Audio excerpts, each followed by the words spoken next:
Hi, everyone. Yes, it's on. Welcome. Tonight, we're going to have a presentation about drug-endangered children. First of all, I'm going to do a short presentation about adverse childhood experiences.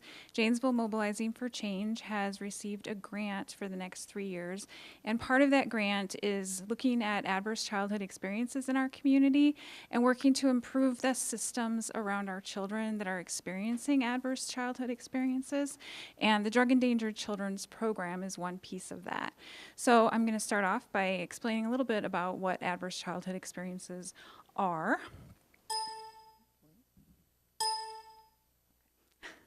In the mid-90s at Kaiser Permanente in California, there was a doctor who had a weight loss clinic. At his weight loss clinic, they were very successful. People were losing a lot of weight and doing really well, but he found that a certain percentage of the people in his clinic were dropping out of the program and regaining all the weight. And he was very confused about why this kept happening. And so he started inviting these patients into his office and talking to them at length about their life and what kind of was leading to their gaining weight and losing weight and why they would drop out of the program. And the theme that he kept hearing over and over was about childhood abuse. And he started to wonder how childhood abuse impacted health and weight and different issues in adulthood. And he found another doctor who had been interested in the connection between childhood adversity and heart disease. And so they got together and they created the ACE study. They sent out a survey to 17,000 Kaiser Permanente patients who were part of their system. These were all middle-class people with jobs, and so they were very shocked to find that a lot of these people had experienced adverse childhood experiences. The adverse childhood experiences that they decided to include in their study were 3 different types of abuse: physical abuse, sexual abuse, and emotional abuse, 2 different types of neglect, and then 5 categories of household dysfunction. And those things were household substance abuse, which is the issue that we'll be talking about tonight, parental divorce, household mental illness, or someone in the household who has a serious mental illness, witnessing domestic violence, and someone in the household who's incarcerated. So these were the 10 things that they looked at in their study, and they gave all of their participants what they called an ACE score, an adverse childhood experience score. Then they took those scores and they compared them to everyone's medical records and medical history, and they found a pattern that looked like this. For the more ACEs, or adverse childhood experiences, that the patients experienced in their life, the higher their risk of having all different types of health problems and negative social outcomes, like drug abuse, like obesity, like heart disease, like cancer. They found the same pattern in almost every issue that they looked at. And so they thought they were really onto something. One thing that they did notice was that not every person who had a high ACE score also had negative outcomes. So they looked at what's going on, and some other researchers, not necessarily the same ones, looked into what's going on with some people that they can have a high ACE score and still turn out well. So what they talked about was looking at the ACEs, and then they found that a lack of social support was the factor that was there. So someone who has a lot of support, a child who has people in their life that they can count on, people that they can talk to, people that they can trust, people that when these bad things happen, that they can get the help and support they need, that is a mitigating factor that prevents those ACEs from creating all of these negative outcomes for that child. So they came up with what they call toxic stress. And toxic stress is that combination of bad things happening to the child in an environment where they don't have the social supports in place that they need to help them through those challenging times. So there's 3 different types of stress, or just levels of stress, that they look at in the research. The first one is positive stress. And that's the type of stress that you have if you have to take a test or you have to give a talk in front of people. It motivates you to practice and it motivates you to try harder. And so it's a positive stressor. It's something that gives you some motivation to make changes in your life or to do things that are positive. The next level of stress is what they call tolerable stress. And this can be things that are very difficult or challenging, but they're time limited. You know, there's kind of an end in sight and you have support. So a child who loses a grandparent, for instance, but has a lot of support from their parents, they can cope with that, they can get through that, and they can move on with their life. That's a tolerable stressor. But then when we get to that level that they call toxic stress, that's where that child or person doesn't see an end in sight. They have no control over what's happening to them, and they don't have those support people in their life that they can talk to that can get them help that they need. So we're looking at toxic stress when we're looking at these drug endangered situations in a lot of cases.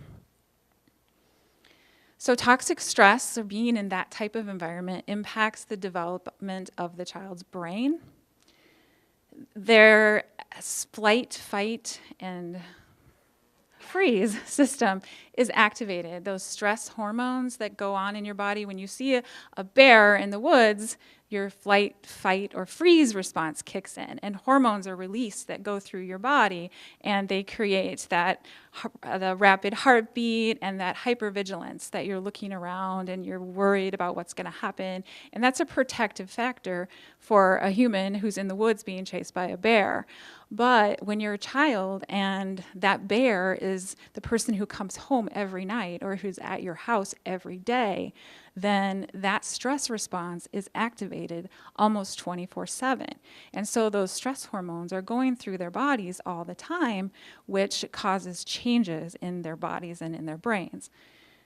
So their brain adapts to that environment. So if they're in that toxic stress environment, their brain adapts, and they're acting in ways that are helping them survive in that environment. But then when you take that child and you put them in an environment like school, and you're expecting them to sit still all day and pay attention and learn to write their letters and learn how to spell their name, and they are in that adapted state of hypervigilance and worry and wondering what's going to happen, it makes it very difficult for them to do well in school, and they struggle with all of these issues on here.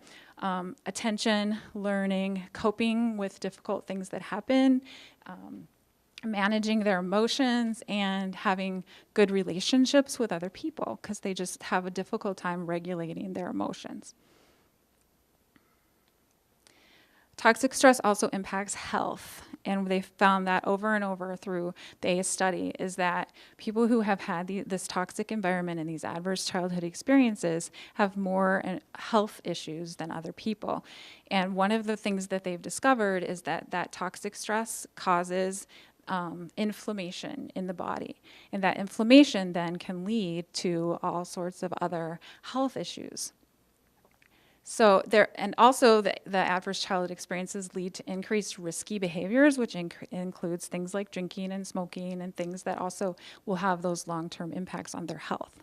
So high ACE scores are associated with failure to thrive in infants, liver disease, cancer, high blood pressure, HIV, substance abuse, mental illness, diabetes, pretty much anything. They've been able to make that connection that the more ACEs that you have, the more risk you are for these health issues. When we talk about ACEs, in Wisconsin, 58% of the population has at least one ACE. And in Rock County, we have the highest number of people with 4 or more ACEs in the whole state. We also have the lowest number of people with 0 ACEs in the whole state for our population.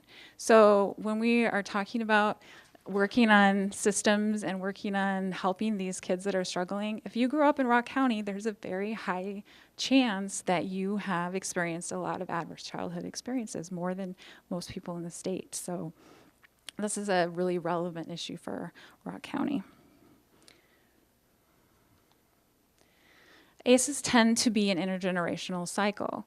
So when you have someone who's had a lot of ACEs, then we talked about how that interferes with their brain development. So then they struggle with their social emotional development, and they're regulating their relationships with others, which then leads to more risky behaviors in adolescence, and then that leads to poor social and health outcomes. So then you see those families having the next generation who then is also experiencing more adverse childhood experiences, and the cycle repeats. So what we'd like to work on is trying to break that cycle. And one of the ways that we want to work on that in Rock County is to implement a drug endangered children's program.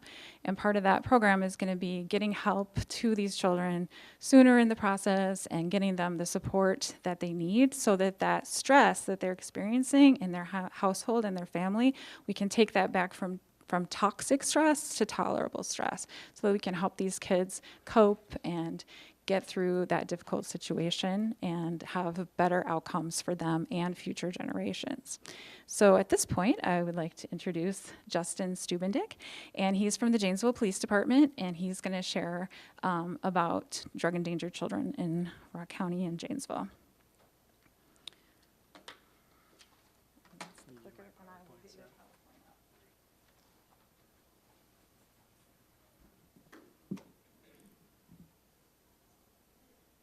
Hi, everyone. So I'll kind of introduce myself here as we're getting this going. Justin Stubendick. I am a lifelong Janesville resident, other than when I was in the service. I decided to come back here and get into law enforcement. So I guess where my stake in this is that I'm from here. I'm very proud of Janesville. The statistics are sometimes overwhelming. But I can tell you that we're very good at keeping statistics, where a lot of other places aren't doing that. So in my opinion, we're tracking what's going on, but we also have a lot of programs such as Janesville Mobilizing for Change to move forward and getting this drug endangered children program running. Can you guys hear me okay? All right. I'm not much of a microphone person. It's going to be really hard for me to stay still, so I may pick this up and move around.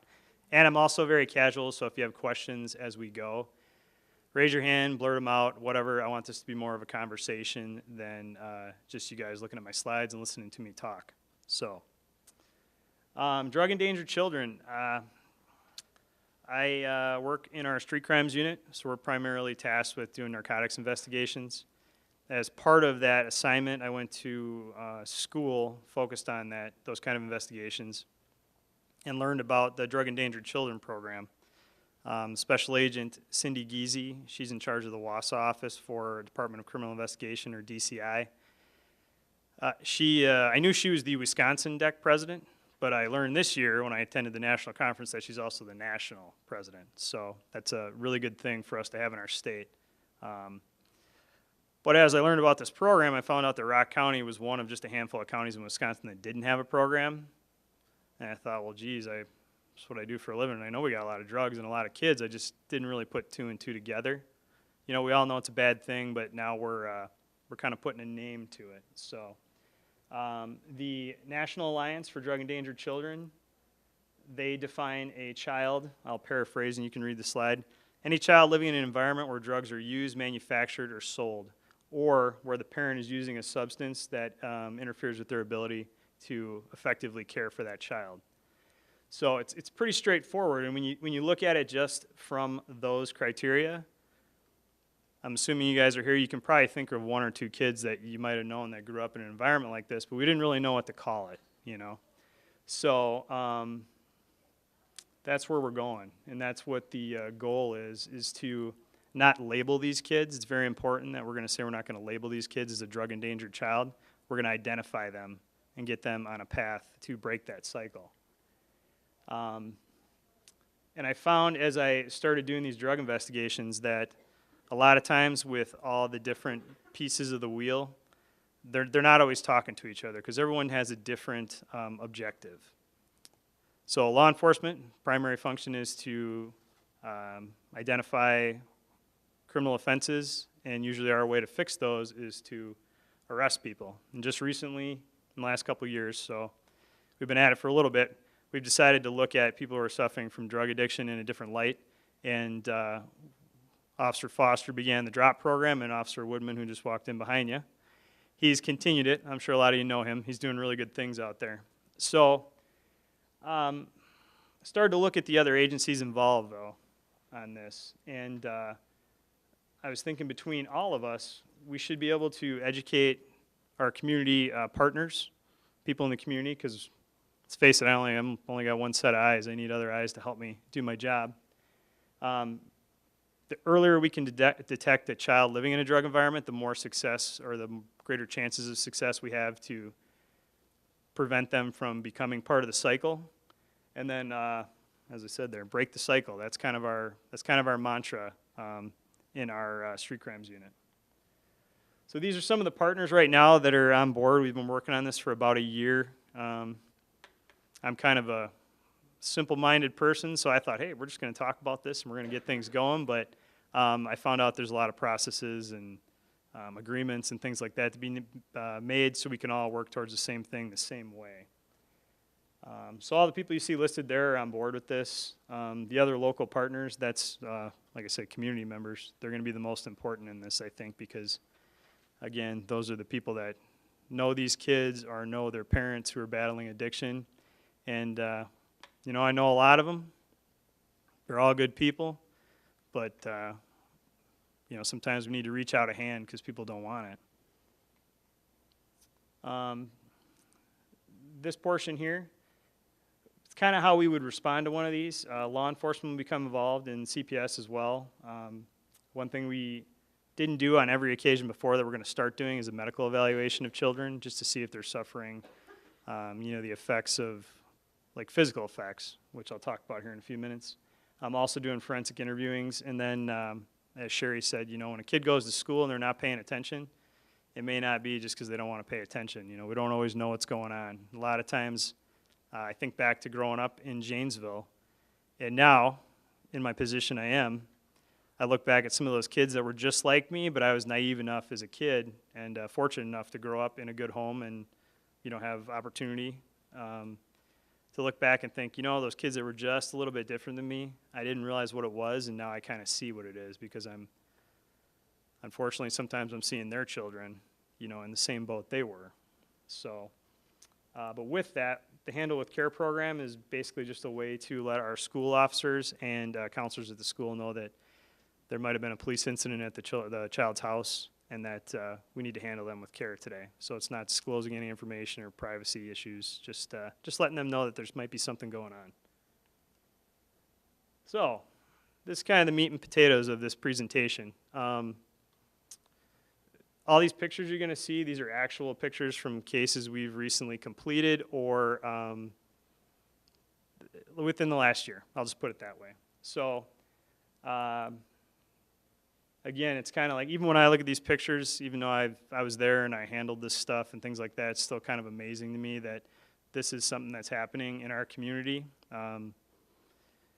You know, Janesville's like the smallest big town in the world. We're 65,000 people, but everybody knows everybody, and we kind of have the mindset that it's hard to believe things like this are happening, but they are every single day. Whoops, I hit the wrong button. Sorry about that. Okay. So the big one right now is heroin.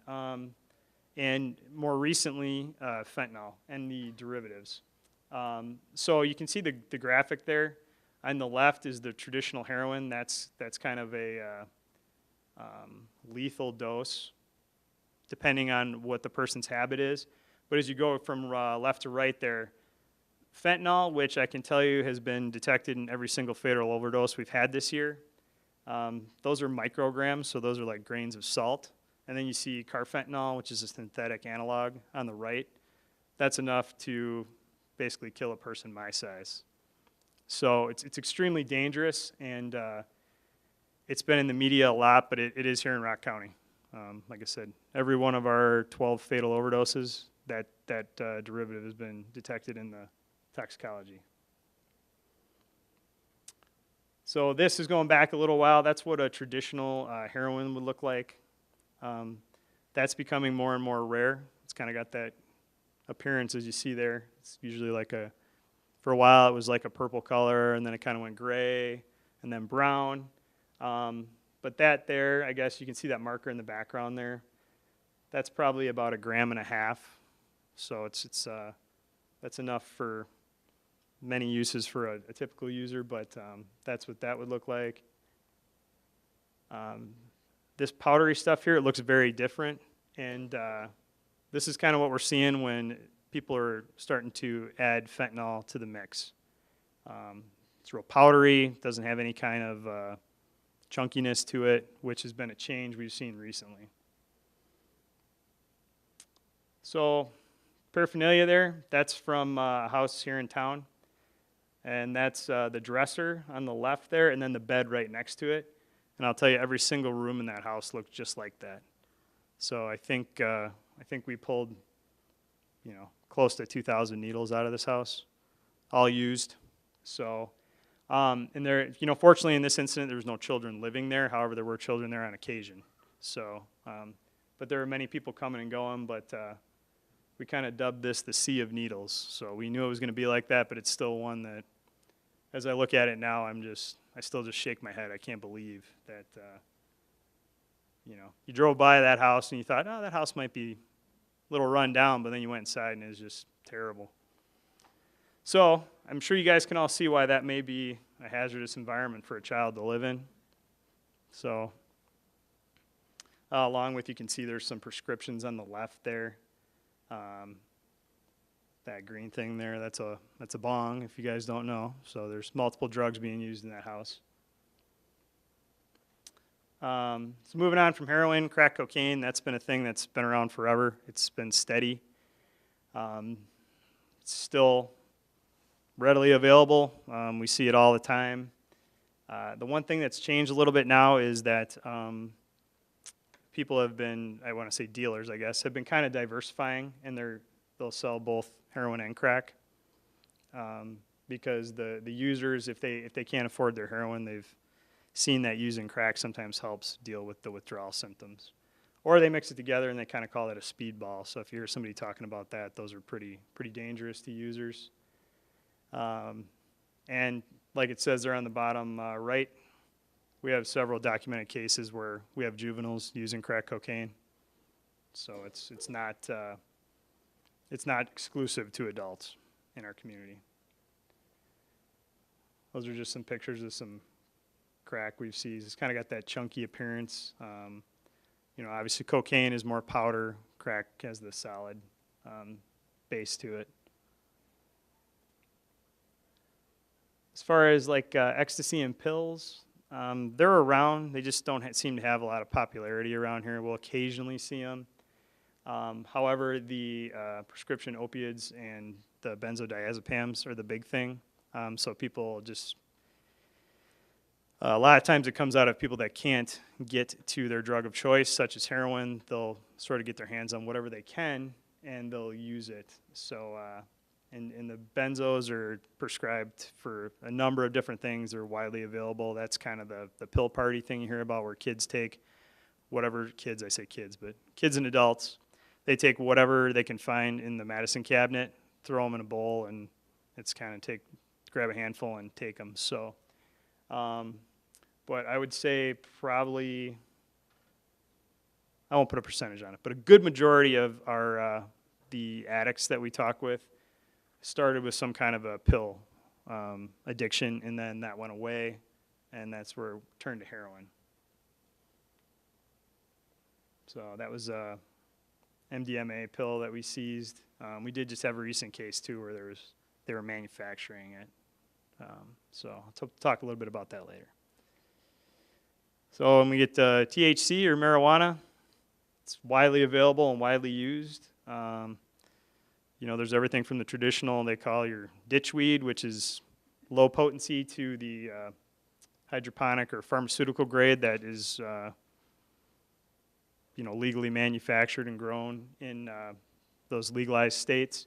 We see a lot of it coming in through the mail, but I can tell you, everybody kind of thinks that, while I'll say that the health effects of THC can be beneficial, and we're not having THC overdoses in Janesville, but I can tell you that every one of our recent shootings or home invasions or robberies has involved the distribution of THC or marijuana at some level.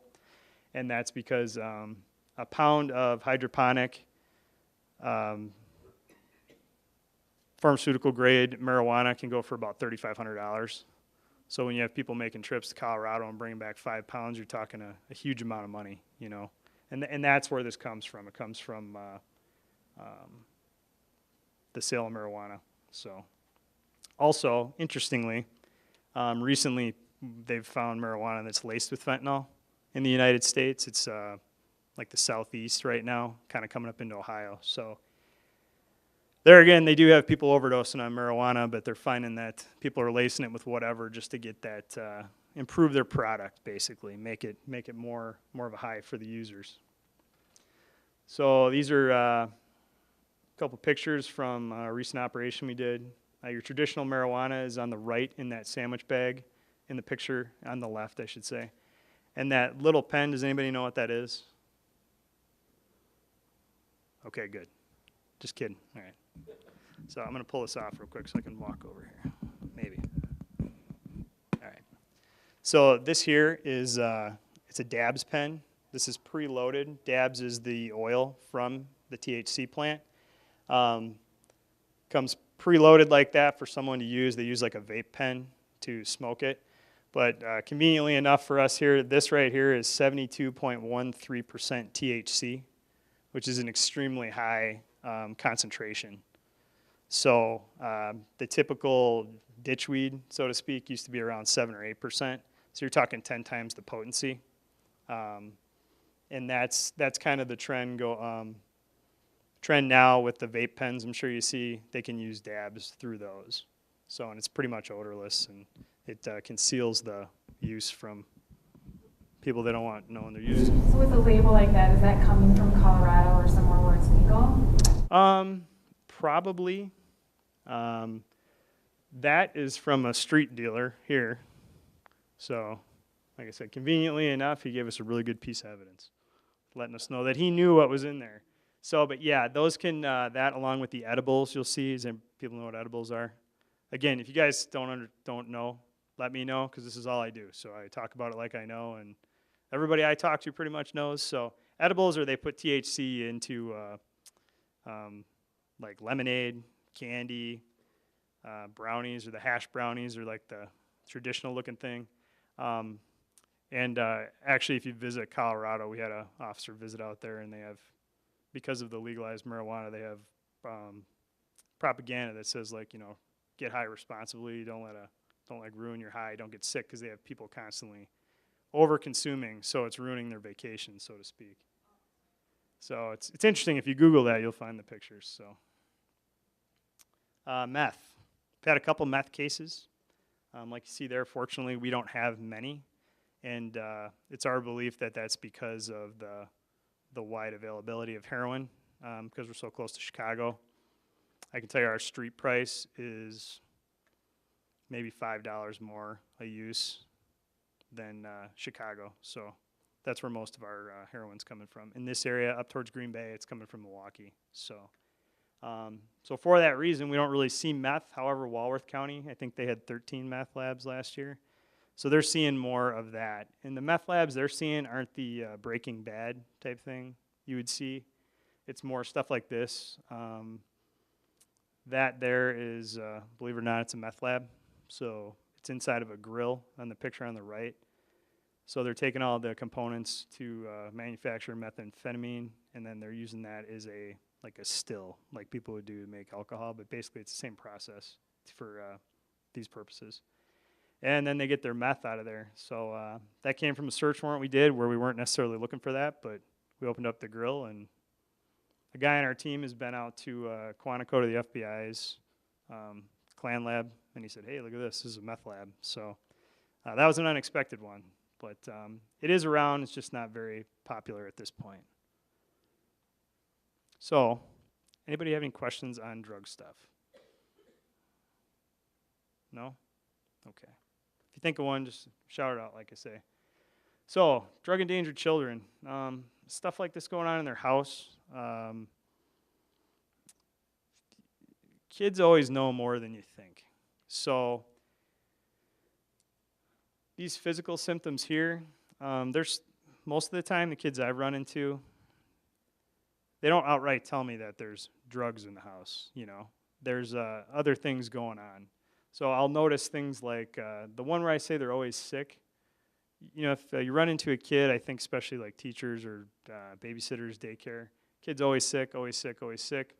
If it's like a cold, most people know what a cold looks like if you had a kid. But if it's just you just can't put your finger on it, I can tell you that a lot of kids I've seen living in environments where the byproduct of smoking crack or meth is in there. It's a very chemically smell because that's really what those are. They just kind of always have a cough and they always have that weird smell. It's like, the only way I can describe it is like chemically. It smells like chemicals, like you're cleaning your bathroom or something. That's one that I always look for. Obviously, if they have poor personal hygiene or inappropriate dress for their age or the weather, that kind of leads to a parent who has indulged so much that they can't properly take care of their child. The bug bites and stuff, see a lot of bed bugs on kids that are living in drug endangered environments just because the parent, again, is, I like to say that the parent is being about a 25% parent, you know, and unfortunately they're 75% committed to their habit. So they're really not checking the weather, not knowing it's picture day, not knowing it's whatever the occasion might be for that child. So it's not appropriate for the circumstances. And like I said, the chemical smell. And then most likely, I have not seen a lot of those traditional injuries. Like I think the classic child neglect or child abuse is the kid goes and goes to talk to their teacher, and their teacher pats them on the back, and they have like a bruise.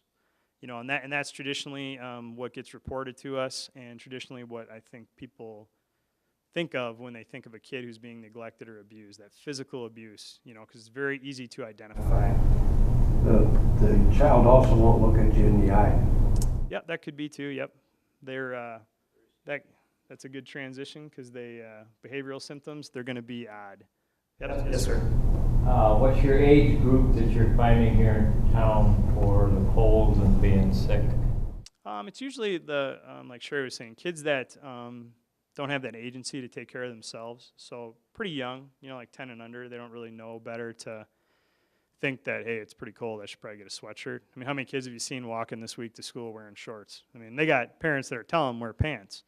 But hey, there's always that one person in Wisconsin, you know. But is it drugs that's doing the colds and stuff that you're catching on that they're always? It could be, and that's part of the medical evaluations we're going for after we identify these children.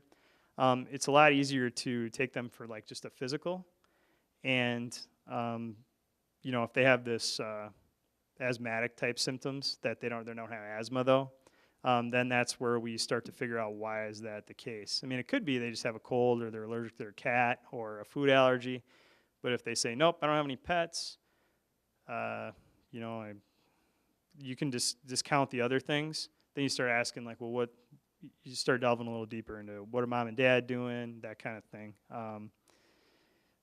I've got some examples and some case studies. We're going to talk about actual cases we had where how we kind of came to know the kids were there and what they were presenting as far as these symptoms. So usually I would say, though, it's like under 10. Kids a little bit older than that, they're smart enough to know at a higher level what's going on, and they're more typically than not going to try to like hide that from you. They're probably not very likely to confide those secrets, whether they've been groomed a little bit by their parents or whether it's embarrassment or shame type of thing. So, you know, you think when kids get into that teenage phase and a little bit older, I mean, they're just trying to be kids, and it's hard enough to be a kid when you're a teenager. You know, throw on top of that, if you have, you know, a parent who's addicted to drugs or other things we've found through drug investigations or child abuse, human trafficking, sexual abuse. It's kind of Pandora's box, I like to say. Sometimes the drug is just what gets you there, and then when we start doing these forensic interviews, all this stuff comes out, and you realize that it's all kind of cyclical, and it all goes together. So the big one that I've seen a lot in little kids isn't necessarily like the hypervigilance or the violent tendencies or PTSD.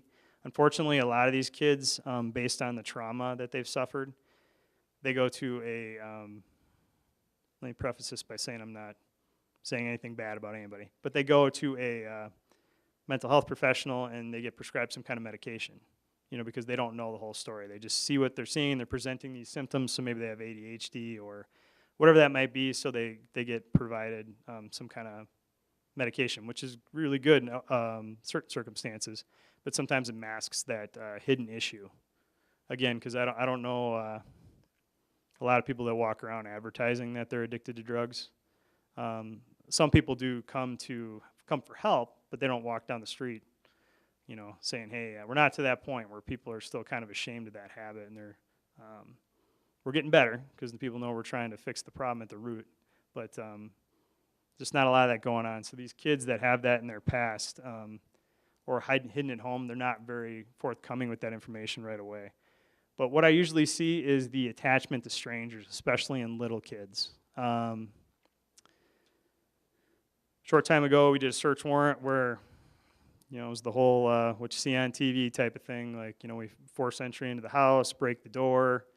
You know, obviously we're armed. Things we have to do to make sure we're safe and do our job. In this particular instance, there was an 18-month-old in the house, and child came right to me, picked the child up, and I had that child for the next 5 hours, never asked for mom or dad once.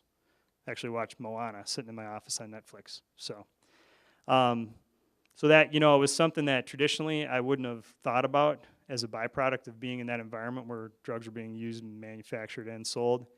But, you know, you think about your kids, if you have kids. My kids, even at 5 and 2, they're not huge at like running up to strangers. They kind of want to hide behind mom and dad, and that's just one of those things you see as odd, but it kind of comes with a lot of people always coming and going.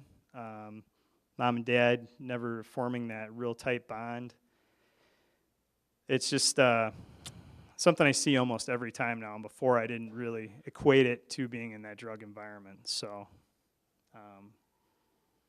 but, you know, also anytime it's amazing to me when I go give presentations as a police officer at schools, I can usually pick out the kids that their mom and dad might have more contact with police than normal kids, because they always want to run up to me and they always want to touch my stuff and they never leave me alone. They sit there and talk to me the whole time, and it's great because they're seeking attention and they know I'm going to give it to them, and I'm really glad they come to us. But it's also a big flag for me that kid has probably got some things going on at home, because you know, most people, they're kind of like, it's like when you're driving, whether you're speeding or not, and you see an officer, you kind of tap the brakes. Most people kind of have that first adverse reaction to police. So some statistics for you, because everybody loves statistics. In 2016, this is all from CDC, we had 52,404 deaths related to an illegal drug overdose. So broken down, that's 19.9 per 100,000. This 2.1 million DEC children across the United States, that stat is probably 5 years dated from the National DEC Alliance, and I would tell you that's probably 5 times that number now. Now that the process of actually identifying these children has become more nationally recognized. So Janesville, we'll talk about heroin overdoses because that's kind of the hot topic. So this year, the average age of the person that has overdosed has been 32.6 years old. So you're kind of right in that prime age group for your kids, having kids, you know. And as if the year ended today, we would be at 18.7 per 100,000 when we do the math versus the 19.9 for last year nationally. So we'll probably be right at that by the time the year's over. So 57 reported overdoses to us. I can tell you in 2015 when I started doing this job, we had 21. Last year we had 56, and this year we're at 57. 12 of those have been fatal. And as far as just the heroin overdoses, I can tell you there's 32 children involved in that. So I like to say that we have 89 victims just of heroin overdoses. That's not including any of the other drug cases that we're going to talk about or that I can think of off the top of my head. So there is, I would tell you, hundreds of kids in this community, very conservative, that are living in these environments and need some services. So if any of you were at Hope Over Heroin, I talked there a little bit about drug endangered children too, and one thing I said that jumped out to some people is, as I've been doing this and that I'm from the community, I've started to think, you know, with me growing up, there was always that one kid that had like a real tragic thing happen to them in their past, and it was always that one kid. And as I started doing the job and going to these overdoses and seeing the effects of it, I started to think, like, I'm like, man, I wonder how many kids are losing a parent to this. And like I said, this year there's been 7. I can tell you there was probably at least 7 last year, but pretty soon we're going to have this whole group of kids that the one thing they have in common is they've either had a parent overdose or they've lost one or both parents to a fatal drug overdose. And that's kind of a scary thing in our community. You know, I don't think that we're really prepared to deal with it. You know, I don't know what advice I'd give to a child if they came to me and told me that, other than to try to comfort them. But the trajectory of that child is, you know, obviously impaired compared to somebody like myself, who I grew up, you know, not really having to worry in the world and being pretty naive until I grew up, you know, like we all do, and we start to see what's going on in our community. So those numbers can kind of be daunting, but like I was saying before, I mentioned the DROP program. We've been really good about the adults and the addicts who are overdosing. We've been really good to bring in an advocate for them, give them resources, things like that. And now I think it's time we start looking at the child, you know, and seeing what we can do for them. That 18.7 is the fatal overdoses? Just overdoses. Well, you say we have 57 overdoses. Yeah. I would say that Janesville has 300,000 people. I'm sorry, go with that one more time. You take the 18.7, divide that into 57, it comes 3 times. Okay. What's that number tell me? That we have 300,000 people in town. No, so we did it based off of our overdoses per our population, and then. Right, but if you do it on the fatal, then it's correct. Okay. Well, there you go. I don't know. I don't know what to tell you. Sure. Yeah. You're right. So yeah, we'll end up. That's kind of like our projected 18.7 per 100,000. I'm sorry, I misunderstood. Yep. So that's per that. Those are the fatals. Yes, not just overdoses. Yep. So. Oh, and then I do have the 2016 down there. So we've matched our fatals and we've gone over in overdoses. So, so those are kind of some of our. Yeah, and this is I'll tell you, this is usually a time of year that we see an uptick. So. All right, so case studies. Anybody have any questions before I get into these? I'll probably meander a little bit. My partner's gonna keep me on my time check here. So, okay. So this one was more recent. Sorry, I keep getting really close to this. Here in town, we had an adult female distributing heroin from the house. A couple other people living there, teenage daughter. This is definitely a case of generational drug abuse. I can tell you that because I personally know this female from growing up.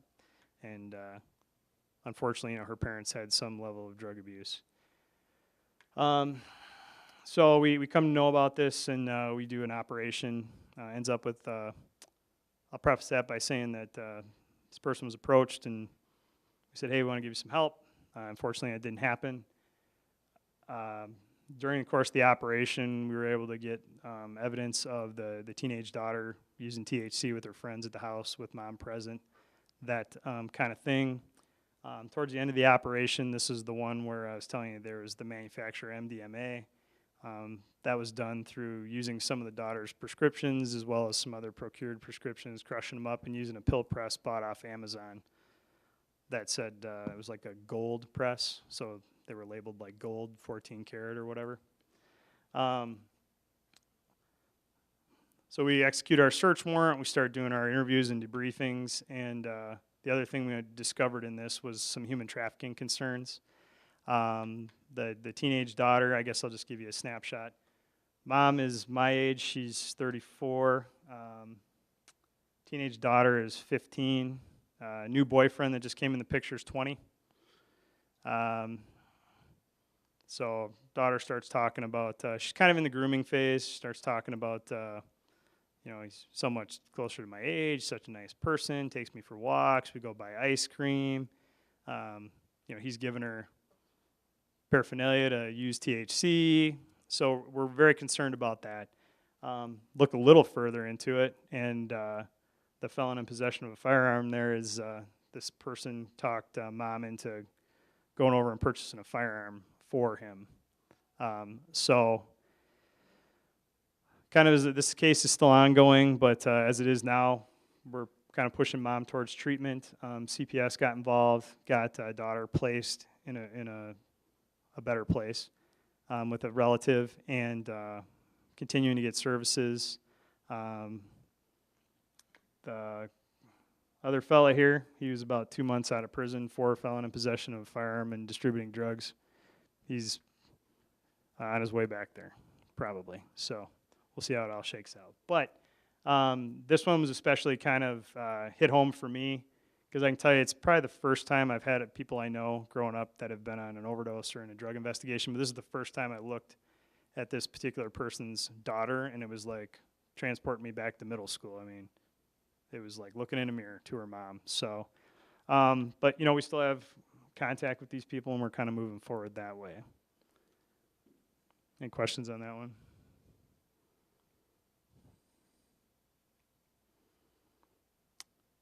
This one's pretty recent too.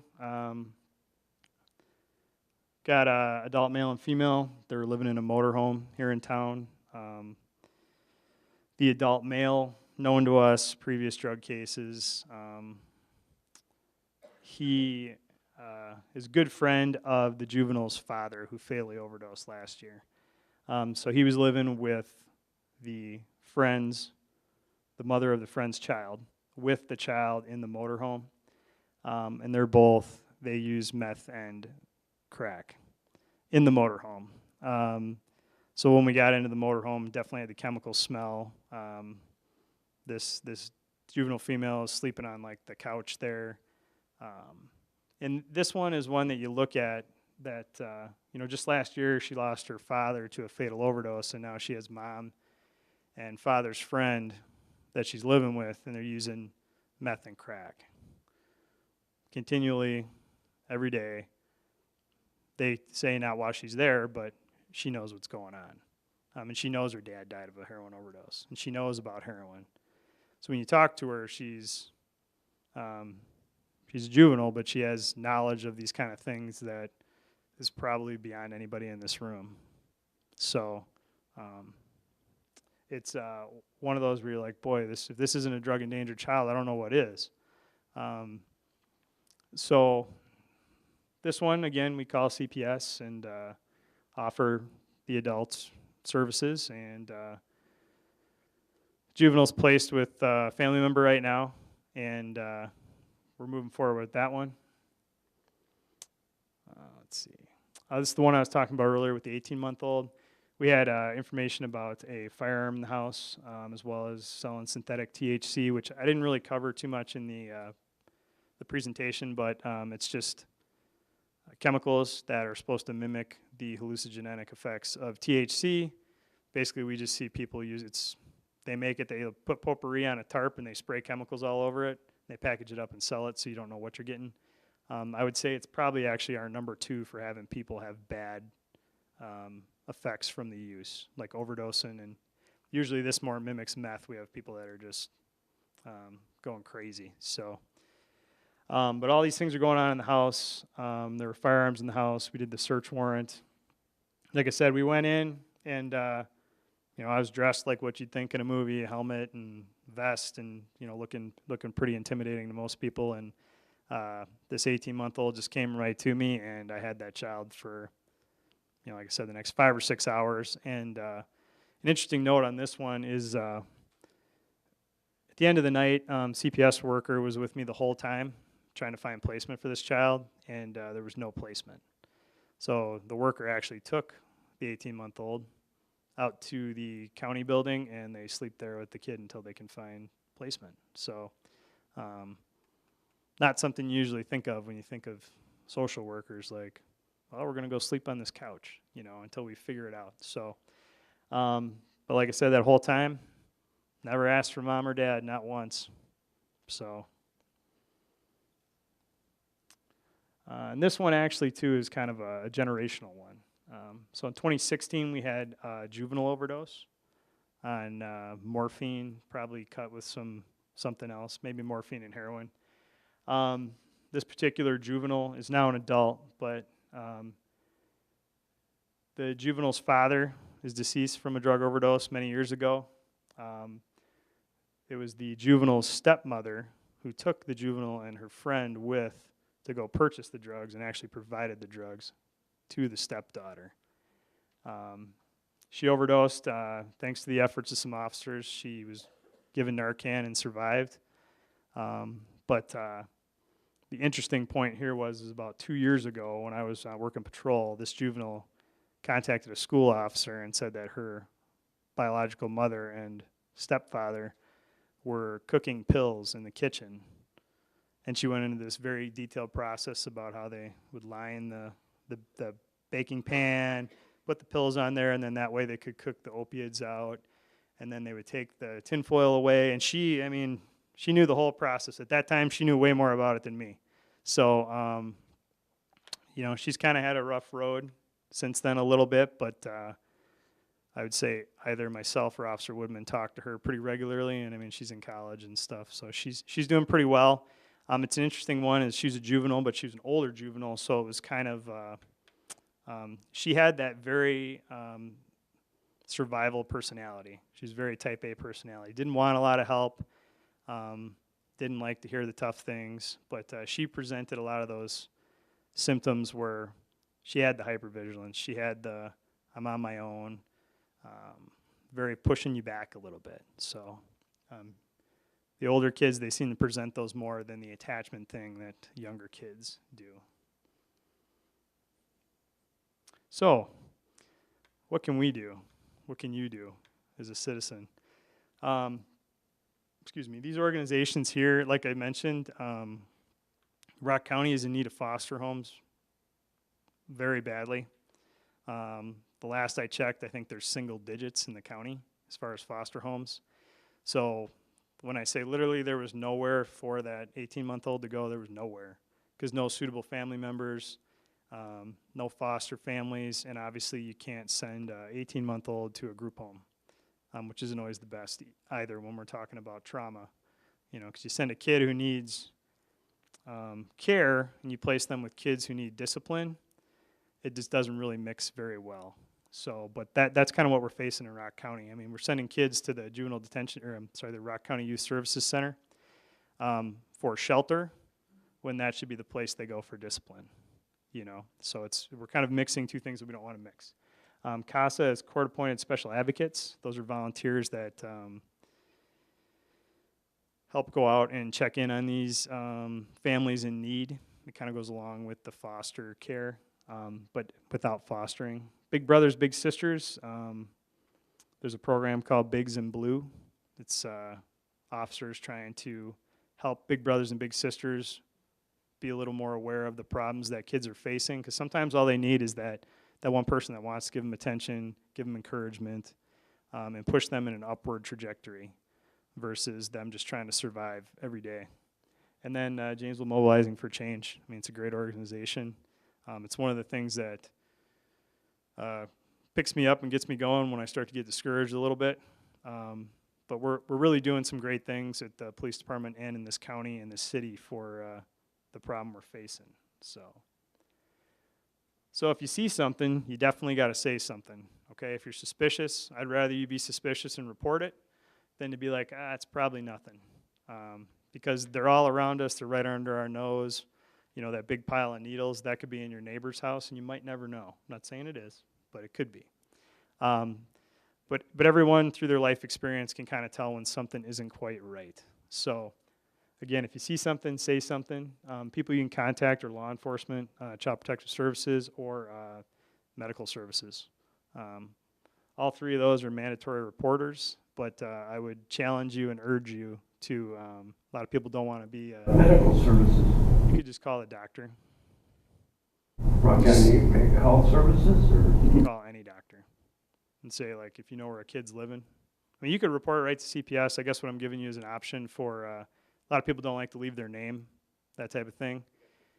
Yep, they'll call us, you know, so. That's the other thing I was gonna say, is the P3 Yep. tips. Yep, you can do crime stop tips.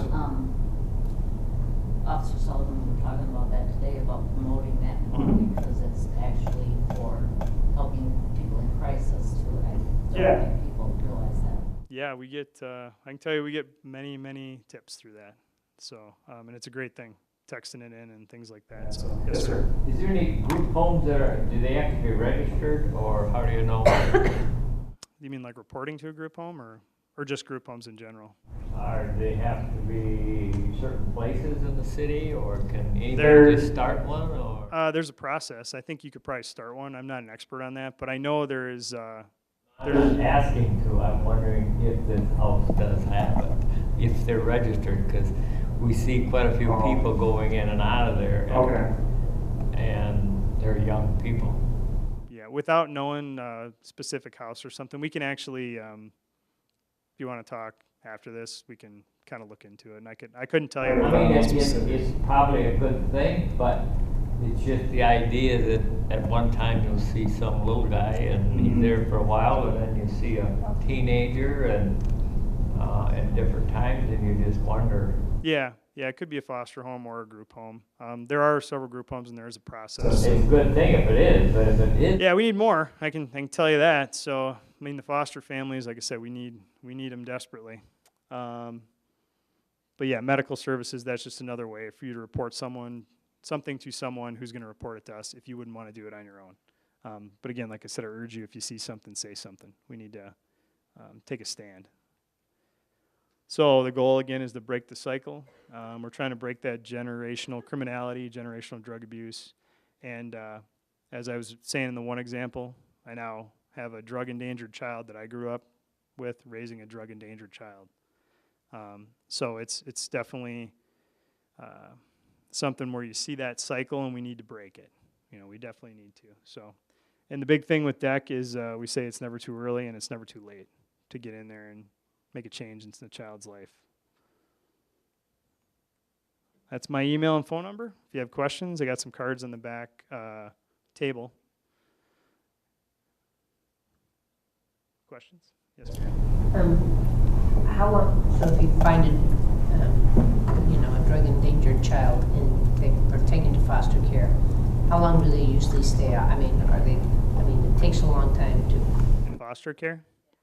Yeah, really, let me say that the goal eventually is to reunite. We're not here to take people's kids away. Sometimes that's what people need. So like when I said they're a 25% parent, they need 100% of their time to get themselves in a position where they can be that 100% parent. So for a time, CPS or a foster family or a placement that's safe and secure for the child is best for everybody. But at the end of that, the goal is always to bring that family back together, because we need to remember too that it is traumatizing that child to take them away from that environment. It might not be good for them, but that is their environment. That's where they're comfortable. Like Sherry was saying, comfortable in that hypervigilant state. It's not good for them, but that's their comfort. That's what makes them feel secure. So we got to remember that it can be traumatizing also to go into a foster home, but we want to minimize that time-wise as much as we can. So I can't give you like an exact number. As far as when we identify a drug-endangered child, it's been my experience that most of the time, if it's one of the cases I talked about, or if you something with the pictures there, there's an on-call CPS worker that comes out right away. And as I said in that one case, we spend the next 5, 6, 8 hours together, running to McDonald's, doing whatever we're doing to have a positive environment for the child. I have another question. Sure. Are you being more vigilant now, knowing that fentanyl is such a potent drug, that when you go into do these drugs? My safety? Yeah. I mean, we got a lot of precautions in place. I mean, we have, fortunately in Janesville, our fire department has really good response times, so we don't on Janesville, we don't carry Narcan for patients. We just start CCR or other life-saving efforts, and like I said, the paramedics are always there within just a couple minutes. But we do carry Narcan for ourselves, and testing procedures now, when we test, we have someone with us to make sure that if we're exposed to that, we have someone there with Narcan and have a buddy. So, but as far as kids, yeah, it's scarily apparent on another particular case, the one that kind of pushed me in the direction of working towards this program. Another search warrant, kid's in his one-piece pajama. If you could take a snapshot in your mind, I mean, it's something I'll never forget. Mom and dad are fighting, you know, things are really hectic, things calm down. And I can tell you by the end of the night with that one, that child actually told one of the officers, like, he didn't want us to leave. You know, he was asking to watch movies, and he was telling us that he loved us. And there again, if any of you guys know Sergeant Pearson, he's a very big guy, and he ended up scooping this kid up and seeing this extremely large man holding this extremely small child. It's just something I'll never forget, and that's one of the things that made me think about, boy, we got to start doing this a little bit different, you know, because that child, too, he told us right where everything was, and it was under the bed, you know. And, I mean, it's not funny, though, because that guy was selling heroin, too. So, you know, heaven forbid I don't want to have that little kid overdose. And, you know, fentanyl, you saw it, it's grains of salt. That's fatal for me, and I'm about 200 pounds. So, kid that's 50 pounds, like I said, they're smart. They know. He knew right where everything was. He told us, and, boy, total shock, you know, just not shock, but it's a shock to the system. So, anything else? You're up.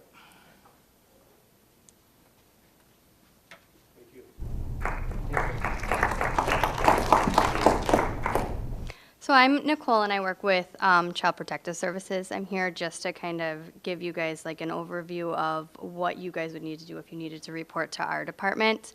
I would reiterate, if you see something, say something. The amount of drug cases that we have coming in has increased dramatically, and we are working with the services and that stuff in the community. However, we are seeing wait lists and those types of things, so we're hoping that we are getting some new programs to come and help with the issues that we're having with the services. Even if you don't think it's something, just you can call our access line to report it. When you do call, you can remain anonymous, and you are protected as a reporter by the state of Wisconsin, where we would never release the information, even if you did leave your name. But you can remain anonymous, when you do call the access line, they can't tell you if you to report or not to report. But if you feel that there is something to report, you can report it. They will take your report, and then it'll go to a supervisor for screening to determine if that is something that needs to be sent out on. If we do go out on it, sometimes it's a same-day response, sometimes it's a 24 to 48-day or 48-hour response, or it's a 5-day response, which means we don't have as much risk, but there's some concerns out there, so it would still get us out there, get us in the door, and to kind of maybe open the doors to many other things.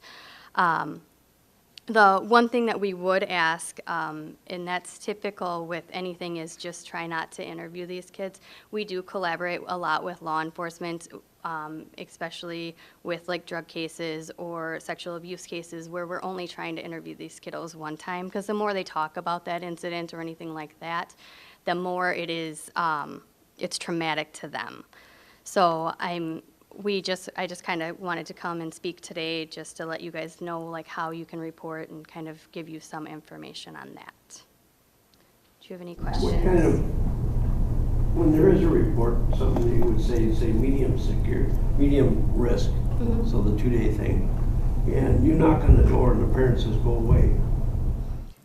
So it's going to really depend on what the report is. But if they by law, they don't have to talk with us. But with that being said, we can still contact collaterals. We can try to gather more information. I can call Janesville PD and see if they have more information on it. So we can kind of still continue with our investigation, even if they are saying, yeah, by law, they don't have to talk with us. And a lot of people and a lot of people know that, which is kind of crazy because we're still able to get in the doors and those types of things with engaging these families in communication or and just kind of trying to help them and offer services. Okay, so Chad Woodman is here, and he's with the DROP program, and that's the police in Janesville work with heroin addicts and try to help them, and that's the DROP program. And then Justin, who you've heard his presentation, and Nicole.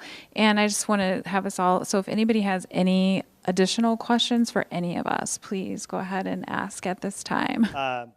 For those cases where they do have difficulty getting cooperation from the parents, that's kind of the whole point of DEC. Like before, that might have been a dead end for them. They keep it there, they look at different avenues, but now, if Nicole, she's got my number, she can call whenever, and she's like, hey, what do you know about these people? I might be like, oh, geez, I know a lot about them.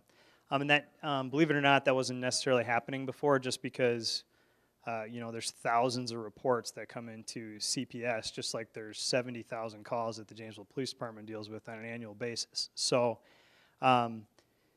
it's like we talked about at the beginning there, it's that collaboration of resources, bringing in avenues to, one, not only focus on getting that child out of there, but, we've identified a drug-endangered child who CPS can help with that. We've identified a drug-using parent, which our DROP program can help with that, and all the partners that Officer Woodman works with. And then, if someone's just selling drugs, then the police department can help with that. So it's that multi-faceted approach that we're looking at.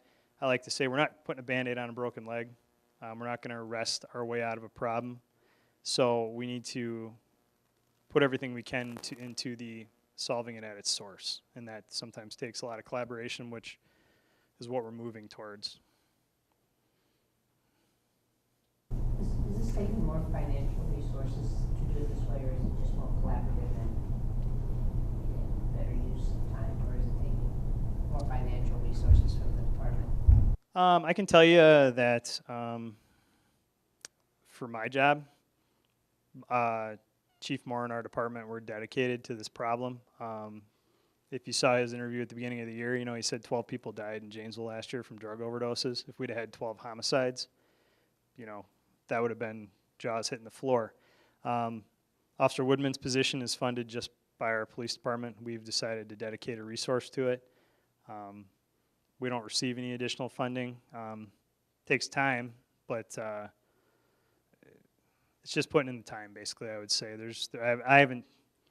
I don't do the finances, but I haven't seen anything that would lead me to believe that it's going to cost anything more. But then I would say if we can't invest in our children, then what are we investing in? That's our number one thing. That's our future, and that's kind of a Hallmark card type of thing to say, but it's true. That's where that cycle needs to end. We're not going to get in the middle of the wheel and all the time get it to stop. We need to stop it before it starts rolling. Yes, sir. I got a concern of what you went through, the categories there of kids using drugs, and you can identify it. But what about us out there if we walk in to Woodman's or someplace? How do we say, okay, I should call the cops, I think he's on drugs or he's drunk or whatever? You guys knowing this, what do you look for first when you come on a person that's acting weird? That's a difficult question for me to answer because my wife hates it. We drive around all the time, and I'm like, That's what we do as cops. We all do it. We all size things up. And I would just say trust your intuition. If you've been a resident here, you kind of know what's normal and what's not.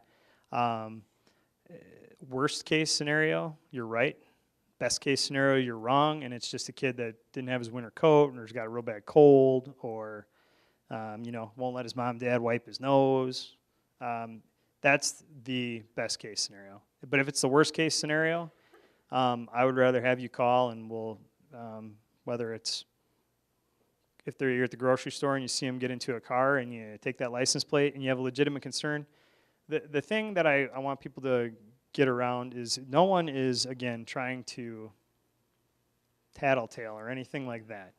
It's a real problem. I gave you just a handful of cases where this is a real problem, and we're fortunate that the kids aren't suffering more.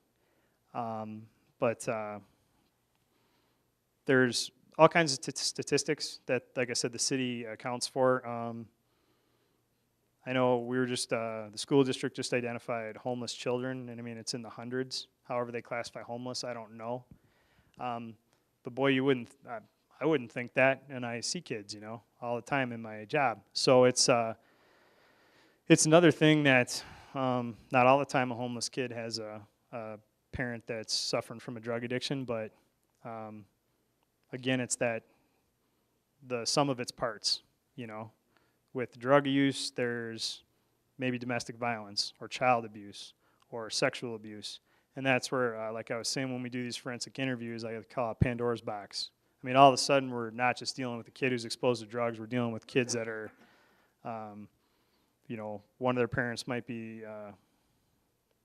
prostituting themselves or being trafficked or any of those things, being abused.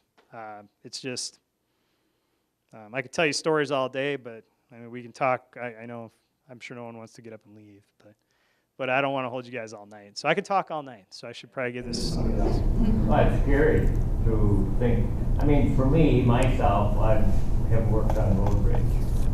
And that's the first thing is my wife said, just keep your mouth shut. Well, I can't keep my mouth shut when you see somebody throw something on the floor and walk away, or on the street. Mm-hmm. And that's what scares me now is if I have a consultation with him over here, is he mental or is he on drugs or what? If he goes off the wall on me. Yeah, I wouldn't confront anyone. Just be a very good witness.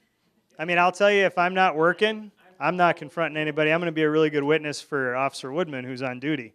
But yeah, absolutely. Just give us a call. The non-emergency number, 757-2244. If you guys haven't seen the jingle and video, it's on the internet, on YouTube. Or if you think it's very severe, I mean, call 911 if you can't remember the non-emergency number and say, hey, it's not an emergency, but this is what I see. And they'll send an officer out. And, a patrol officer, if they think it's something above their head and it's a drug problem, they're going to call me or they're going to call Officer Woodman or one of the other drug officers. So use your intuition and your instinct, and I would rather have you call than not. I'll put it that way. Okay, can you give a brief overview of the DROP program? I'm sure everyone here knows what it is for the parents of these children. Oh, sure. So my name's Officer Woodman, for those of you that didn't hear Justin. I run the DROP program here for the city of Janesville, and that stands for Death, Recovery, or Prison. And essentially it started about 3 years ago where we started introducing resources to people who were suffering with addictions, specifically heroin addictions. And essentially what I do is I'm kind of a resource broker. So I go out and find all the resources, and that's kind of where some of this has stemmed from. So we started recognizing children who were affected by this, and we found resources for that, and we started opening more and more communication with resources which were already there. So I speak with the addicts. I try to assist them in getting some help. We have just recently started a recovery coach program, which stemmed from a liaison program that we had started. Now it's more of a certification type or a standalone program. But what that recovery coach program allows us to do is have community members, families of people who are suffering from addictions, people who have addictions, use that resource as basically, we took my job, my responsibility of a resource broker, and we just times it by 30 now. And that soon will go out countywide. And then, you know, I do follow up with people who suffer from addictions. I speak with the DA's office almost like on a weekly basis, trying to get, you know, if people are willing to get some help, we work with the district attorney's office in either getting charges pushed back or taken care of altogether of victimless crimes. All right, so that means if somebody steals from you, they're not going to get out of that theft because they're working for me. However, if they have a drug addiction and that addiction has affected them in the criminal capacity, that's when we work with the DA's office on that. Did that kind of sum up? Yeah. Any questions on my role? Okay. Any other questions in general? Okay. Well, I just want to end with saying thank you to everyone here tonight, and that historically, in working in these issues, organizations have been in silos and they've worked on their little pieces of the problem. But what we're really moving towards, and everyone in our community and our county is really making a lot of progress on this, is really collaborating, working together, looking at the whole problem instead of just each person or each organization's little piece. And that's really how we're going to solve these problems and really break that cycle that we're trying to break. So it's really exciting to be working in this area at this time, because there's just so much progress happening and so much working together and communicating that hadn't happened historically. So so thank you to Nicole, and thank you to Justin, and thank you to Chad for coming here tonight. And if you guys will all give them a round of applause, we'll finish with that.